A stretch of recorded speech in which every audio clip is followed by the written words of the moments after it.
Hello hello hello hello और नमस्ते सभी को। इस समय हम ऐसे एरा में रह रहे हैं ना जहाँ पे इतना ज़्यादा इन्फॉर्मेशन है और जितनी ज़्यादा इन्फॉर्मेशन होगी उतना ही ज़्यादा लोग डिस्ट्रैक्ट होंगे, उतना ही ज़्यादा लोग डाइवर्ट होंगे और उतना ही ज़्यादा लोग पैनिक भी होंगे।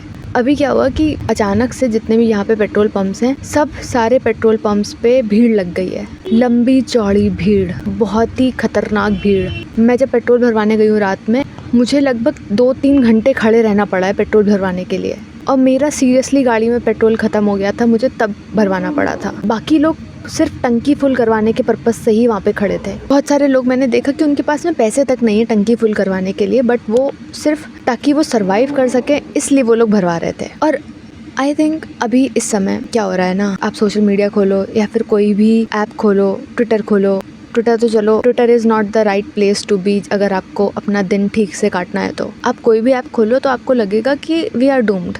आप कोई भी ऐप खोलो आपको लगेगा कि भाई अब दुनिया ख़त्म ही होने वाली है। जिस हिसाब से this world is working, it's actually not working. बहुत सारे सदियों से ह्यूमन लाइफ की एग्जिस्टेंस है और बहुत सारे ऐसे फेजेस आते होंगे जब जहाँ पे एक सिविलाइजेशन एंड होती है फिर दूसरी सिविलाइजेशन स्टार्ट हो जाती है। तो मुझे वही डर सा लगने लग गया है कि तो अब मुझे बहुत ज़्यादा ऐसी सिविलाइजेशन एंड होने जैसे फीलिंग से आने लग गई है। हो सकता है I am too much on the internet, हो सकता है इसलिए ऐसा हो, पर अंडर द रॉक नहीं रहते अब तो आपको लग सकता है कि भाई कोई क्राइसिस कभी हो रहा है, कभी कोई क्राइसिस हो रहा होता है। तो I don't want to think कि सिविलाइजेशन का एंड होने वाला है, पर इस सिविलाइजेशन को बचाने के लिए हम क्या कर सकते हैं, हम अपने ऊपर काम कर सकते हैं। माइक्रो लेवल पे हम अपने ऊपर काम कर सकते हैं, अपने एनवायरनमेंट पे काम कर सकते हैं, अपनी सोसाइटी में काम कर सकते हैं। उससे शायद देश बच जाए या उससे सिविलाइजेशन बच जाए। और फिर एट द सेम टाइम मुझे लगता है कि I am trying my best, maybe some other people are doing their best, ताकि ह्यूमन सिविलाइजेशन बची रहे, ताकि उनका देश बचा रहे, ताकि सोसाइटी बची रहे,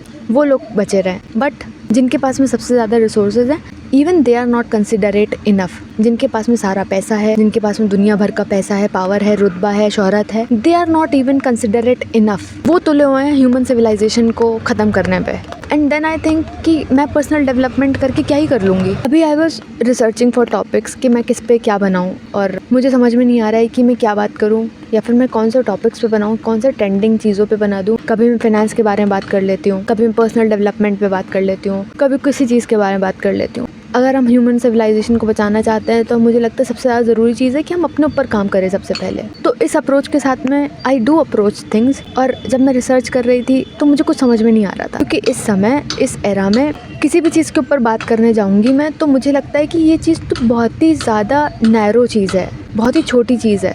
for example doom scrolling, for example हमारा अटेंशन स्पैन छोटा है, रिटायरमेंट का क्या प्लान है, ये सब बातें अब मुझे लगता है कि सब बातों का क्या ही मतलब है। मैं जो ये बैंक में पैसे बचाने की ट्राई करती हूँ, एक कोई इकोनॉमिक क्राइसिस आएगा और सब कुछ ऐसे ही धरा रह जाएगा। उस 10,000 बचाने का मेरे कोई फ़ायदा नहीं होने वाला है। फिर वही एट द सेम टाइम लगता है कि मैं कभी कभी यहाँ पे 10,000 5,000 बचाने की बातें करती हूँ और कोई वहाँ पे बैठा हुआ है जो लोगों को ख़त्म कर रहा है, पूरी ह्यूमन सिविलाइजेशन को ख़त्म कर रहा है। बैठे बैठे ऑयल, गैसेस, रिफाइनरीज, स्ट्रेट्स, समुंदर को कंट्रोल कर रहा है, सारे रिसोर्सेज को कंट्रोल कर रहा है, रेयर अर्थ मिनरल्स हैं जितने भी उनको कंट्रोल कर रहा है, जितना सारा स्ट्रैटेजिक इंफ्रास्ट्रक्चर है उसको कंट्रोल कर रहा है, ट्रेड आउट है उसको कंट्रोल कर रहा है। और यहाँ पे मैं बैठ करके खाली यहाँ 5-10 हज़ार रुपये बचाने की बातें कर रही हूँ। जितना ज़्यादा आप फ़ोन में रहते होंगे आपको लगता होगा कि इट्स नॉट वर्थ इट। अभी रिसेंट टाइम से मैंने कुछ बहुत सारे मेरे फीड में एस्ट्रोलॉजिकल पॉडकास्ट आने लग गए, पता नहीं कैसे आए, पर मैंने देखा कि लोग वॉर प्रेडिक्ट कर रहे हैं,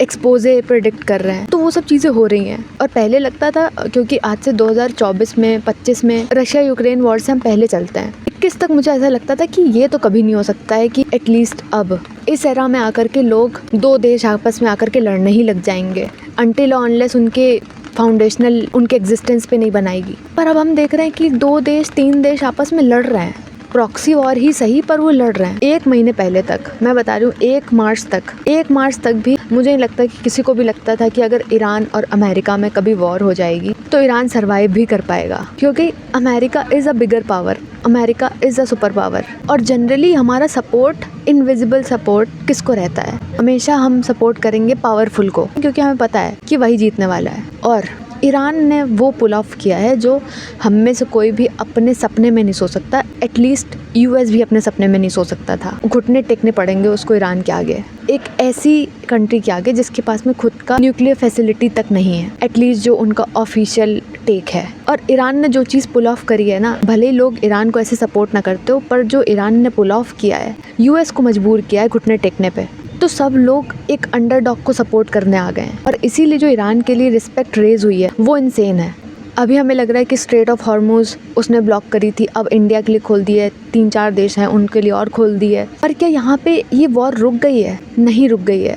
इनविजिबल तरीके हैं इनके पास में वॉर करने के। जो इनविजिबल बैटलफील्ड बन सकती है वो हो सकता है आपका साइबर सिस्टम्स। अगर किसी ने भी गलती से साइबर सिस्टम्स के ऊपर अटैक कर दिया तो सबसे पहली चीज़ जो होगी, बैंकिंग बंद हो जाएगी, बैंकिंग सिस्टम्स जो होंगे वो शट डाउन हो जाएंगे। दूसरी चीज़, पावर ग्रिड शट डाउन हो जाएगी और जितना भी सरकार का डेटा है वो सब चुराया जा सकता है, सब कुछ हैक किया जा सकता है। सिर्फ बैटलफील्ड में उतर के वॉर नहीं लड़ी जाती है, वॉर लड़ी जाती है इंफॉर्मेशन कंट्रोल करके, वो चीज़ें कंट्रोल करके जिस पे लोग विश्वास करेंगे। और जिसने इंफॉर्मेशन कंट्रोल कर ली उसने सब कुछ कंट्रोल कर लिया। वॉर लड़ी जाती है लोगों के माइंड्स को कंट्रोल करके, लोगों के माइंड्स को टारगेट करके। अभी वहाँ समुंदर में लड़ाई लड़ी जा रही होगी, अगर किसी को इनविजिबल लड़ाई लड़नी होगी तो वो साइबर सिस्टम्स पे सबसे पहले हिट करेगा, हमारे माइंड्स के ऊपर हिट करेगा, उस इन्फॉर्मेशन को हिट करेगा जो इन्फॉर्मेशन हम कंज्यूम कर रहे हैं। और कभी भी बड़ी जो कंट्रीज़ होंगी वो आपस में तो कभी भी नहीं लड़ेंगी, हमेशा प्रॉक्सी वॉर्स लड़ी जाएंगी। ये तो हम सब ने अपनी आंखों के सामने देख लिया। हमने इस एरा में क्या क्या नहीं देखा है, हमने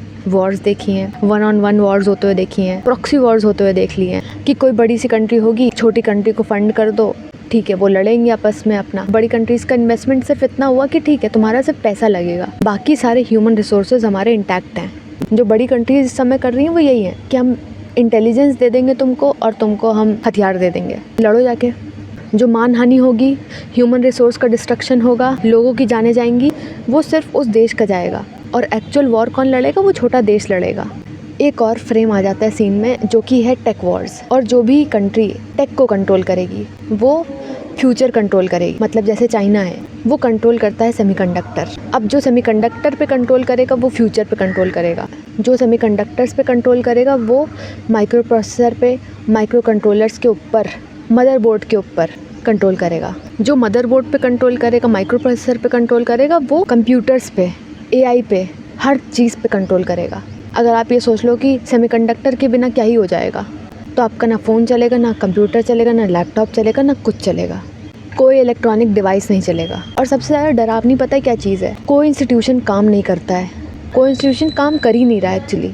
कोई डिक्लेयर्ड रूल्स नहीं है, कोई फॉर्मल डिक्लेरेशन नहीं है। ये सब करने से पहले कोई किसी को नोटिस नहीं जारी करता है कि ठीक है तुम्हारे पास में 10-15 दिन हैं, अपने आप को बचा लो, अपने आप को सेव कर लो। ऐसे कुछ नहीं होता है। और जो उनका मेन टारगेट होता है वो होते हैं सिविलियंस, इकोनॉमी, इंफॉर्मेशन। हम सब कहीं ना कहीं एक वॉर में ही तो हैं। एक इंटरनल वॉर होती है और एक एक्सटर्नल वॉर होती है। जो हमारा परमानेंट स्टेट है वो लो लेवल वॉर का ही स्टेट है। टेक वॉर में हम स्किल वॉर लड़ रहे होते हैं, कौन सबसे ज़्यादा कॉम्पिटेंट हो सकता है, कौन सबसे ज़्यादा स्किल्स होल्ड कर सकता है, कौन सबसे ज़्यादा अच्छी तरीके से एग्जीक्यूशन कर सकता है। हम कंटिन्यूसली लो लेवल वॉर में ही हैं। वॉर हमारा खुद का इंटरनली भी हो रहा होता है कि वी आर एडिक्टेड। हम सब फ़ोन एडिक्ट्स बन चुके हैं, हम सब कहीं ना कहीं डिस्ट्रैक्टेड हैं, डिवाइडेड हैं, अटेंशन ज़ीरो है, पैसा ज़ीरो है, पावर ज़ीरो है, करियर्स लोग के अनस्टेबल हैं, फिनेंशियली अनस्टेबल है, मेंटली अनस्टेबल है। ये सब तो एक तरीके के इंटरनल कॉन्फ्लिक्ट्स हैं ही हैं। एक्सटर्नल कॉन्फ्लिक्ट्स भी चल रहे होते हैं।